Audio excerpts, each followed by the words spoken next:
तो बच्चों इस वीडियो के अंदर हम करेंगे क्लास 10th के चैप्टर नंबर 6 ट्राइंगल्स का एग्जाम्पल नंबर 4 और एग्जाम्पल नंबर 5। तो एग्जाम्पल 4 दिया है in figure if P Q is parallel to R S prove that triangle P O Q is similar to triangle S O R. मतलब ये हमें क्या दे रखी है, एक फिगर है, इसके अंदर हमें बताया है कि ये जो पी क्यू वाली लाइन है ये आर एस वाली लाइन के क्या है, पैरेलल है। ये दोनों पैरेलल लाइंस दे रखी है और हमें प्रूव करना है कि ट्राइंगल पी ओ क्यू, ये वाला जो ट्राइंगल है पी ओ क्यू, ये सिमिलर होना चाहिए किसके, एस ओ आर वाले ट्राइंगल के। तो दो ट्राइंगल्स को सिमिलर करने के लिए हमने तीन थ्योरम्स पढ़ रखी हैं जो हमने पढ़ी थी। वो उसमें कौन कौन सी थ्योरम थी, एक हमने प्रूव कर रखी है एंगल एंगल एंगल, एक होती है साइड साइड साइड और एक होती है side angle side. Similar triangles करने के लिए कॉरस्पॉन्डिंग एंगल्स इक्वल होने चाहिए और कॉरस्पॉन्डिंग साइड्स। इसमें तो हम दोनों चीज प्रूव करते थे। जब मैंने आपको 6.1 समझाया था वहां पर बताई थी ये चीज कि किन्हीं भी ट्राइंगल्स को सिमिलर करने के लिए दोनों कंडीशन होनी चाहिए। लेकिन हमने इन थ्योरम्स से क्या चीज प्रूव कर दी, हमने ये चीज प्रूव करी थी कि अगर हम एंगल एंगल एंगल से प्रूव कर देते हैं तब भी वो ट्राइंगल क्या होते हैं, आपस में सिमिलर। साइड साइड साइड से भी हम ट्राइंगल्स को क्या कर सकते हैं, सिमिलर, और साइड एंगल साइड से भी क्या कर सकते हैं, सिमिलर। यहां तक कि अगर एंगल एंगल एंगल के अलावा अगर हम बस दो एंगल किसी भी ट्राइंगल के इक्वल कर देते हैं तब भी वो कैसे ट्राइंगल होते हैं, तब भी वो सिमिलर ट्राइंगल्स होते हैं। जैसे अगर ये दोनों ट्राइंगल हैं तो इसमें अगर मान लीजिए आपको एक एंगल दे दिया जाए 50 डिग्री का, एक 60 का, इसमें एक 50 का दे दिया, एक 60 का, और तीसरा वाला एंगल ना दिया जाए, तब भी ये दोनों ट्राइंगल आपस में कैसे होंगे, सिमिलर। क्योंकि तीसरा एंगल तो तब भी इक्वली बैठेगा भाई। अगर हम 180 में से माइनस कर देंगे 50 को और 60 को तो कितना आएगा, 70। ऐसे यहाँ पर भी 50 और 60 को माइनस कर देंगे, तीसरा कितना आएगा, 70। तो अगर कहीं पर दो एंगल इक्वल हैं तब भी हम कह सकते हैं कि वो ट्राइंगल्स कैसे हैं, आपस में सिमिलर। क्योंकि दो एंगल इक्वल होने पर तीसरा एंगल भी इक्वल ही आता है। तो हम यहाँ पर क्या करेंगे, इन्हीं में से ही कोई सी एक प्रॉपर्टी यूज करेंगे और इन ट्राइंगल्स को क्या कर देंगे, सिमिलर। तो कौन सी प्रॉपर्टी यूज करूं, तो पैरेलल लाइंस के अंदर एंगल्स ढूंढने बहुत आसान होते हैं। एंगल्स कैसे ढूंढते हैं, वर्टिकली, अपोजिट, ऑल्टरनेट, कॉरस्पॉन्डिंग। तो हम क्या काम करेंगे, इन दोनों ट्राइंगल्स के अंदर एंगल्स को ही ढूंढेंगे। तो सबसे पहले हमारे पास क्वेश्चन सॉल्व करने का जो तरीका है उसमें आप लिखोगे कि जो चीज आपको गिवन दे रखी है, तो गिवन दिया है कि P Q is parallel to R S और हमें प्रूव क्या करना है, तो टू प्रूव, उसमें हम लिखेंगे कि हमें प्रूव करना है triangle P O Q is similar to triangle S O R. ठीक है, तो अब इसका प्रूफ देखिए। तो प्रूफ के अंदर सबसे पहले आपने एक चीज पढ़ी होगी छोटी क्लासेस के अंदर कि अगर दो ट्राइंगल की दो साइड्स, या फिर अगर ट्राइंगल भी नहीं है, अगर बस दो साइड्स हैं आपस में इंटरसेक्ट कर रही हैं, तो ये वाले जो एंगल्स होते हैं ये आपस में कैसे कहलाते हैं, वर्टिकली अपोजिट एंगल। जो सीजर में बन रहे होते हैं, सीजर जो कैंची जैसी शेप होती है, और इसमें ये वाला एंगल, जैसे अगर मान लीजिए एंगल एक्स है, ये एंगल वाई है, तो एक्स किसके इक्वल होगा, वाई के। और ये जो एंगल है, जैसे मान लीजिए ये डब्ल्यू है और ये जेड है, तो डब्ल्यू किसके इक्वल होगा, जेड के। डब्ल्यू इक्वल टू जेड और x इक्वल टू वाई। ये दोनों चीज हम किससे लिख सकते हैं, वर्टिकली अपोजिट एंगल से। ठीक है, ये वर्टिकली अपोजिट होते हैं। तो ऐसे एंगल हमको यहाँ पर भी मिल रहे हैं, ये वाला एंगल और ये वाला एंगल, ये दोनों लाइन आपस में एक दूसरे को कट कर रही हैं। तो ये angle P O Q equal to हो जाएगा एंगल एस ओ आर। और इसका रीजन क्या होगा कि ये दोनों आपस में कैसे हैं, ये दोनों हैं वर्टिकली अपोजिट एंगल्स। तो हम सबसे पहले लिखते हैं हम कौन कौन से ट्राइंगल ले रहे हैं। एक हम ले रहे हैं पी ओ क्यू और दूसरा ट्राइंगल कौन सा ले रहे हैं, दूसरा ट्राइंगल है एस ओ आर। तो आप लिख सकते हो ये वाला angle, angle P O Q, angle P O Q is equal to angle S O R, angle S O R. और इसके आगे इसका रीजन लिखकर दिखाएंगे, वर्टिकली अपोजिट एंगल्स हैं ये। ठीक है, अब बाकी और दूसरा एंगल क्या ढूंढे, तो देखिए पैरेलल लाइंस आपने पढ़ी होंगी। पैरेलल लाइंस के अंदर क्या होते हैं, अगर मान लीजिए दो पैरेलल लाइंस दे रखी हैं इस तरीके से और उन दोनों पैरेलल लाइंस को कट करती हुई कोई ट्रांसवर्सल है, तो हम कह सकते हैं कि ये वाला जो एंगल है, जैसे अगर मान लिया ये एंगल 1 है और ये वाला एंगल कौन सा है, एंगल 2, तो एंगल 1 और एंगल 2 आपस में कैसे होंगे, ऑल्टरनेट। और ऐसे ही अगर मान लीजिए ये वाला एंगल है एंगल 3 और ये वाला एंगल है एंगल 4, तो एंगल 3 एंगल 4 के इक्वल होगा, एंगल 1 एंगल 2 के इक्वल और एंगल 3 एंगल 4 के इक्वल। इसका रीजन क्या होता है, रीजन लिख सकते हो ऑल्टरनेट इंटीरियर एंगल है। या फिर आप ऐसे भी समझते होगे कि जेड में जो बन रहे हो, जैसे ये जेड बन गया, तो इस जेड के अंदर इधर की तरफ बन रहा है 3, इधर की तरफ बन रहा है 4। या फिर अगर आप उल्टा जेड बनाते हो, उल्टा जेड बनाने का मतलब है ऐसे हमने ये जेड बना दिया, तो यहाँ से एंगल 1 और एंगल 2 भी आपस में कैसे होंगे, ऑल्टरनेट। तो यहाँ पर देखो जेड ही बन रहा है। देखो जहां पर मैं आपको ये लाइन बनाकर दिखा रहा हूं, ये क्या है, ये एक जेड टाइप का बन गया।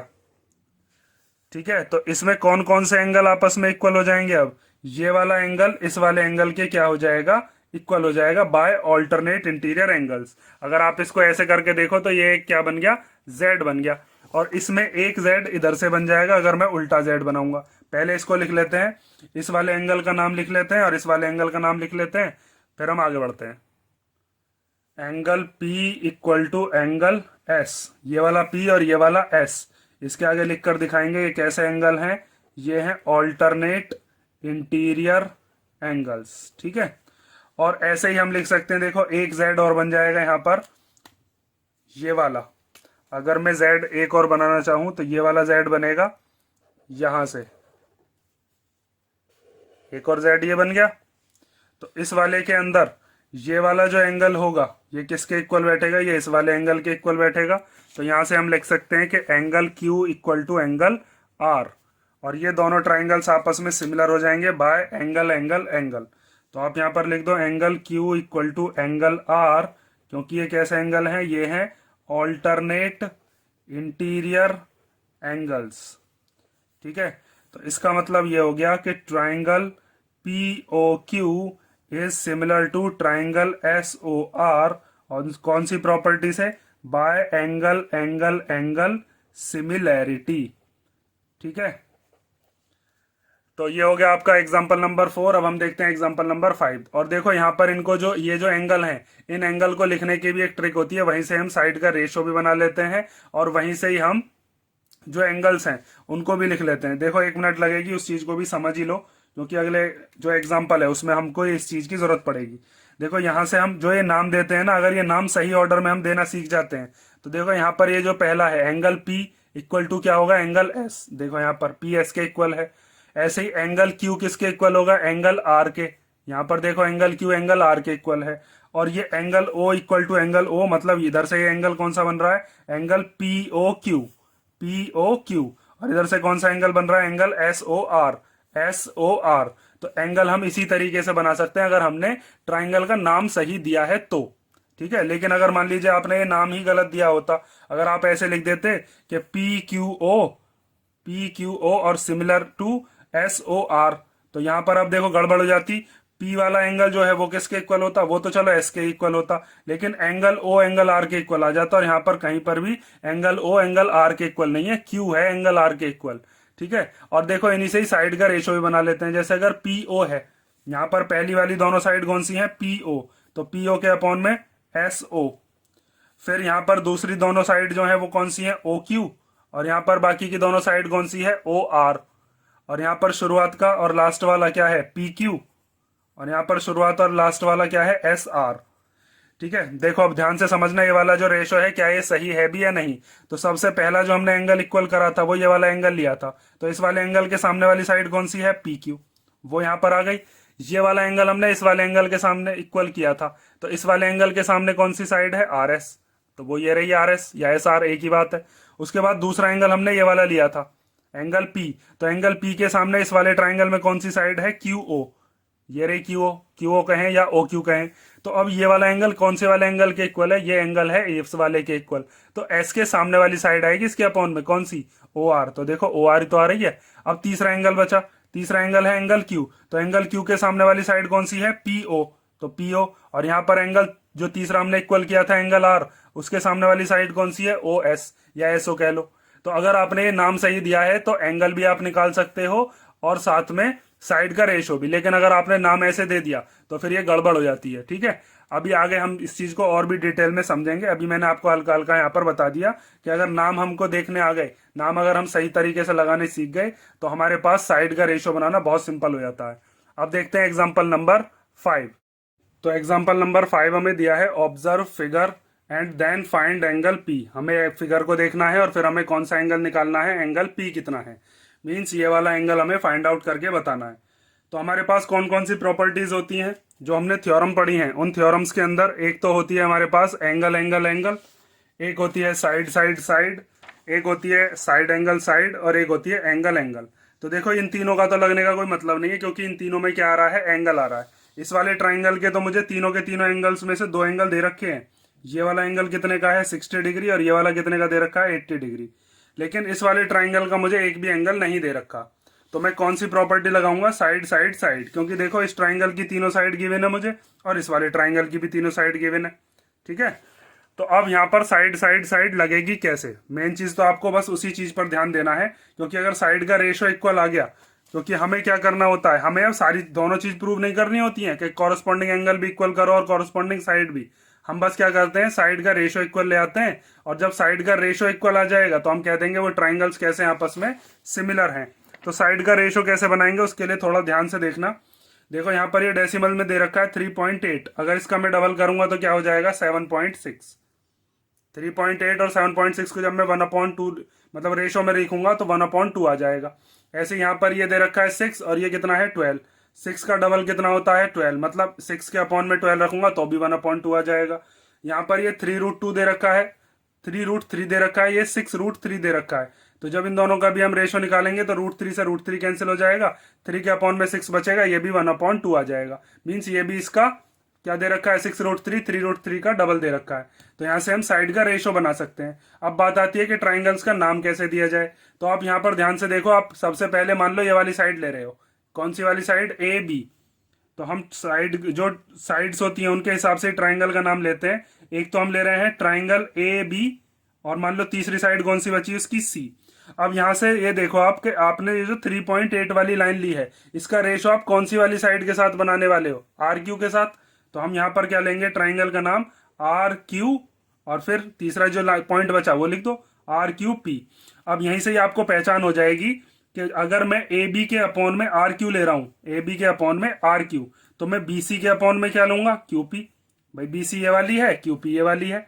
और फिर शुरुआत का और लास्ट वाला देखो, ए सी के अपॉन में मैं क्या लूंगा, आर पी। ए सी ये रहा, आर पी ये रहा, और साइड का रेशो बन जाएगा। अगर आपने नाम सही से दे लिए तो फिर आपकी बल्ले बल्ले है। देखो, तो सबसे पहले हम क्या करते हैं, ए बी के अपॉन में लेते हैं कौन सा, आर क्यू। तो ए बी आर क्यू है ये, ए बी की वैल्यू कितनी है, 3.8, और आर क्यू कितना है, 7.6। इसमें एक से पहले पॉइंट है, इसमें भी एक से पहले पॉइंट, तो पॉइंट से पॉइंट कैंसिल हो गया, ये आ गया 38/76। 2 से कैंसिल कर लेते हैं, 19 बार चला जाएगा, 2 3 जा 6, 2 8 जा 16, 19 1 जा 19, एंड 19 2 जा 38, ये 1/2 आ गया। फिर उसके बाद बी सी के अपॉन में क्यू पी, तो यहां पर हमने लिख दिया B C upon Q P. तो बी सी कितना है यहां से यहां तक, वो है 6, और क्यू पी कितना है, क्यू पी कहो, वो है 12। तो ये हो गया 1/2, जब इसको कैंसिल करेंगे तो 1/2 आ जाएगा। उसके बाद यहाँ पर शुरुआत का पॉइंट है ए, लास्ट वाला सी, मतलब ए सी। यहाँ पर शुरुआत का पॉइंट है आर, लास्ट वाला है पी, तो ए सी के अपॉन में हम क्या लेंगे, आर पी। तो ये आ गया ए सी अपॉन आर पी। अब फिगर में देखो ए सी कितनी दे रखी है यहां से यहां तक, वो है 3√3, और आर पी कितनी दे रखी है यहां से यहां तक, वो है 6√3। √3 से √3 कैंसिल हो गया, और 3 1 जा 3, 3 2 जा 6, तो ये आ गया 1/2। तो इसका मतलब हम ये कह सकते हैं कि A B upon R Q equal to है B C upon Q P, और इक्वल टू है A C upon R P. और ये सब के सब किसके इक्वल हैं, 1/2 के इक्वल।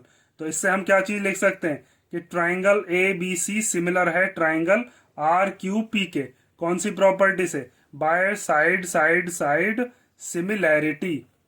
ठीक है, अब जब ये चीज हमने कर दी, अब इसके बाद हमें क्या निकालना था, एंगल पी। इससे फायदा क्या मिलेगा, अब हम ये कह सकते हैं कि इस ट्राइंगल के तीनों एंगल्स का सम, इस ट्राइंगल के जो तीनों एंगल्स हैं उनका रिलेशन हम इस ट्राइंगल के तीनों एंगल्स के साथ बना सकते हैं। कैसे बनाएंगे, यहां पर एंगल ए एंगल आर के इक्वल होगा, मींस जितना ये एंगल ए दे रखा है उतना ही एंगल क्या होगा, आर होगा। ये भी कितने का हो जाएगा, 80 डिग्री का। तो आप लिख सकते हो angle A equal to angle R equal to कितना हो गया, 80 डिग्री। उसके बाद यहां पर देखो एंगल बी किसके इक्वल होगा, एंगल क्यू के, मतलब ये जो एंगल बी है ये एंगल क्यू के इक्वल हो गया, ये कितने का हो गया, 60 डिग्री का। तो यहां से हम लिख सकते हैं एंगल बी इक्वल टू हो गया एंगल क्यू के इक्वल, और ये कितने का हो गया, 60 डिग्री का। अब हमें इस ट्राइंगल के दो एंगल पता चल गए, तीसरा निकाल लो, या फिर ऐसे कर लेते हम, इसके तीसरा एंगल निकाल लेते, वो सी वाला पी के इक्वल बैठता। ठीक है, अब इसी में ही देखो एंगल्स को देखने का एक तरीका और है। यहां पर आपने जो सबसे पहले साइड ली थी वो कौन सी साइड ली थी, ए बी। तो ए बी के सामने वाला कौन सा एंगल है, ए बी के सामने है एंगल सी। तो एंगल सी किसके इक्वल होगा, यहां पर आपने ये जो ए बी वाली लाइन है इसके साथ किसका रेशो बनाया था, आर क्यू का, तो ये रहा आर क्यू। तो आर क्यू के सामने वाले कौन सा एंगल है, पी। तो एंगल सी एंगल पी के ही तो इक्वल है, वही तो बता रहा हूं मैं भी। ऐसे ही आपने दूसरी साइड कौन सी ली है यहाँ पर, बीसी। तो बीसी ये वाली साइड है, इसके सामने वाला देखो कौन सा एंगल बैठ रहा है, 80 डिग्री, मतलब एंगल ए। और ये बीसी वाली साइड के साथ आपने किसका रेशो बनाता है, क्यू पी का। तो क्यू पी के सामने वाली साइड एंगल कौन सा है, एंगल आर। तो एंगल ए एंगल आर के इक्वल है, वही तो लिखा है मैंने यहाँ पर। और फिर उसके बाद ए सी, ए सी ये वाली साइड है, इस वाली साइड के सामने कौन सा एंगल है, एंगल बी। और यहाँ पर 6√3 वाली जो साइड है इसके सामने कौन सा एंगल है, ये वाला, जिसका नाम क्या है, एंगल क्यू। तो एंगल बी एंगल क्यू के इक्वल है। आप ऐसे भी देख सकते हो, अगर आप नाम गलत लिख देते हो ना तो आप साइड से एंगल की पहचान कर लेना कि कौन सा एंगल किसके इक्वल होगा। अब देखो उसके बाद, अब इस ट्राइंगल के हमें तीनों एंगल पता है, सॉरी 2 एंगल पता है, तो हम तीसरा एंगल निकाल सकते हैं। एंगल पी, एंगल क्यू और एंगल आर, तीनों का सम कितना होगा, 180 डिग्री। तो यहाँ पर एंगल क्यू की वैल्यू हम रख सकते हैं, एंगल क्यू कितना होगा, 60 डिग्री। और एंगल आर कितना होगा, एंगल आर भी है 80 डिग्री और इक्वल टू में 180 डिग्री। तो एंगल पी इक्वल टू हो जाएगा 180 माइनस 60 और 80 कितने हो गए, 140। तो इसका मतलब एंगल पी कितने का आ गया, 40 डिग्री का। और एंगल पी 40 डिग्री का है तो एंगल सी भी कितने का होगा, 40 डिग्री का। अगर आप इसमें लगाते एंगल सम प्रॉपर्टी, जैसे मैंने यहां पर लगाई है, कौन सी प्रॉपर्टी, एंगल सम प्रॉपर्टी। तो अगर हम इस वाले ट्राइंगल में ना लगाकर हम इस वाले ट्राइंगल में लगाते और एंगल सी निकालते तो 80 और 60 140 आता, ये 40 डिग्री का आ जाता। और सी वाला हम फिर किसके इक्वल लिख देते, पी के इक्वल। सी और पी इक्वल है ना, यहाँ पर मैंने अभी आपको बताया, तब भी ये कितने का आता, 40 डिग्री का ही आता। और ये एंगल क्यों इक्वल है, इसके आगे आप लिख सकते हो corresponding parts of similar triangles. जैसे सीपी सीटी होता था, ऐसे सीपी एसटी होता है, corresponding parts of similar triangles. अगर 2 ट्राइंगल सिमिलर्स हैं तो उनके हम एंगल्स को भी इक्वल लिख सकते हैं। अगर साइड का रेशो इक्वल कर दिया तो एंगल्स लिख सकते हैं, अगर हम एंगल इक्वल करते तो साइड का रेशो लिख लेते। समझ में आया ना ये। तो मैंने आपको बता दिया है, या तो आप नाम सही से देना सीख लो। ये जो मैंने यहाँ पर ट्राइंगल का नाम दिया है, अगर आप नाम अलग तरीके से देते हो, जैसे यहाँ पर आप एबीसी लिख देते और पी क्यू आर लिख देते, तो फिर आपको ये वाली चीज याद रखनी पड़ेगी जो मैंने आपको यहाँ पर बताया कि साइड के सामने वाले एंगल लेते हैं। ए बी के सामने वाला एंगल सी, ऐसे यहाँ पर आर क्यू के सामने वाला एंगल पी। इस तरीके से आपको देखना होगा फिर। तो ये हो गया आपका एग्जाम्पल 5, इंपॉर्टेंट एग्जाम्पल है। और अब हम नेक्स्ट वीडियो में देखते हैं इसके जो नेक्स्ट एग्जाम्पल्स हैं, इसमें कोई डाउट हो तो आप कमेंट करके पूछ लेना।